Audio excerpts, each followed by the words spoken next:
चाललेला आहे। मला असं वाटतं की आज ठाण्यामध्ये आम्ही हा विद्यार्थ्यांचं आंदोलन ठेवलेलं आहे। प्रचंड मोठ्या प्रमाणात ठाण्यातले तरुण विद्यार्थी इथे पोहोचलेले आहेत आणि मला असं वाटतं की एक वेळ होती की हे विद्यार्थी भारतीय जनता पक्षाचं मोदींचं सोशल मीडियावर प्रचार करायचे, परंतु आज एवढा तिरस्कार मोदींच्या बाबतीत या मुलांच्या मनात आहे की लहान लहान मुलं 17, 16, 18 वर्षाची मुलं येऊन काहीही बोलतायत।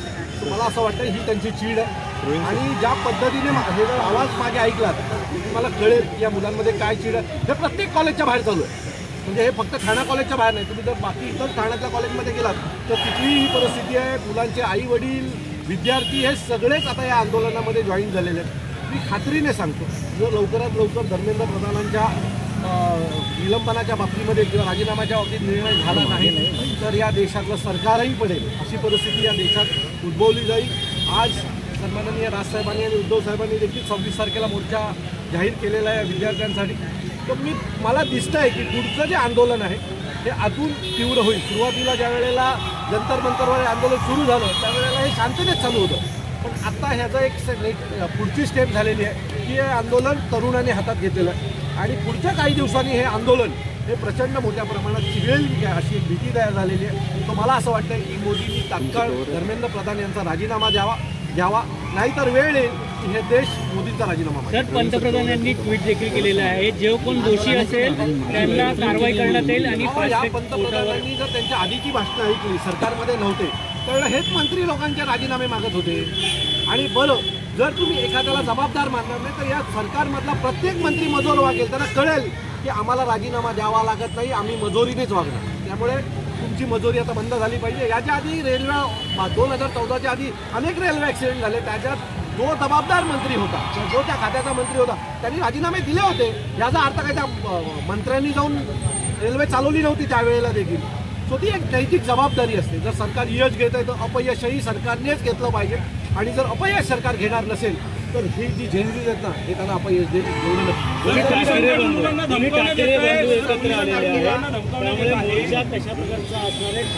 मी तुम्हाला सांगतो की प्रचंड मोठा मोर्चा असेल, अपेक्षाच्या पलीकडे महाराष्ट्रातला सगळ्यात आत्तापर्यंतच्या इतिहासातला हा मोठा मोर्चा होईल याची मी तुम्हाला खात्री देतो। आणि या तरुणांना तुम्ही घालवण्याचा प्रयत्न करू नका, हे घाबरणारी पोरं नाहीत। काल त्या एका मुलीनं पोलिसांच्या व्हॅनसमोर उभी राहिली आणि जेवढी पोरं त्या व्हॅनमध्ये होती त्या सगळ्यांना बाहेर सोडावं लागलं पोलिसांना। एक वेळ येईल त्यातली अनेक मुलं तर पोलिसांची मुलं आहेत, आंदोलनाला येणारी अनेक मुलं ही पोलिसांची देखील मुलं आहेत, राजकीय नेत्यांची देखील मुलं आहेत। आज पोरं घरात ऐकत नाही आहेत, ही मुलं उद्या रस्त्यावर देखील ऐकणार नाहीत। त्यामुळे आत्ताच सरकारच्या हातात आहे की सरकार पडायच्या आधी मंत्र्यांचा राजीनामा घ्यावा, नाही तर उद्या भारी पडेल। सर दिल्ली येते मोठ्या संख्येने लाठीचार्ज केला जातो। मला असं वाटतं की हे काही ठिकाणी सुरू आहे, पण जिथं आमच्या निदर्शनात येईल आणि आम्ही जिथं उपस्थित असू अशा ठिकाणी जर करण्याचा प्रयत्न केला तर मला असं वाटतंय की याचा परिणाम सगळ्यांनाच भोगावे लागतील सरकार से। सर हिंदी में जानना चाहेंगे जिस प्रकार से माइक चळवळ सुरू झाली आहे अरे 2 मिनिटं त्याच्यातच आता मोदींचं ट्विट आलेलं आहे, जे दोषी असेल त्यांच्यावरती कारवाई होईल। आता कुठेतरी ट्विट करण्यात आलं आहे गेल्या महिनाभरपासून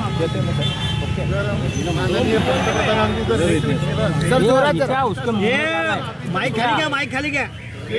ही लोक याच्यासाठी जबाबदार आहेत, त्यांना दादा समोर केली जाईल असं त्यांचं म्हणणं आहे, बरोबर आहे। मग त्यांनी पहिल्यांदा सर्वप्रथम स्वतः धर्मेंद्र प्रधान यांचा राजीनामा घ्यावा आणि हे ट्विट खरं आहे हे सगळ्या देशाला सांगावं। जर तेच म्हणतात याला जबाबदार असणार आहे ना, अहो तुम्ही पत्रकार आहात, गेल्या 7-8 वर्षात या देशात 65 पेपर्स लीक झालेले आहेत। तुम्ही जर आकडा बघितलात तर जवळजवळ 2 ते 2.5 कोटी स्टुडंट्स हे भोगतायत। हे असताना तुम्ही साधी मागणी होती ना, जो दोषी आहे मंत्री त्याचा राजीनामा घ्या, एवढं पेटलं नसतं।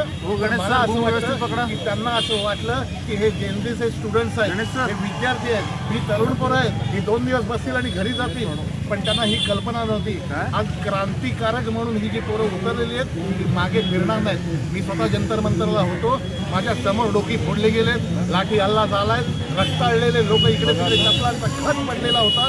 हे करून सुद्धा आज दिल्लीला जंतर मंतरवर पोहोचणारे तरुण हे काही कमी होत नाहीत. मला असं वाटतं हे देशातल्या पुढच्या क्रांतीची ही चावल आहे. दिल्ली येथे असा प्रकार घडलेला तो इथे ठाण्यात झाला तर काय करणार, भूमिका काय असेल? सोशल मीडियावर निश्चितपणे तिकडे खेळ लावून त्याचे फोटो आलेले आहेत, व्हायरल झालेले आहेत.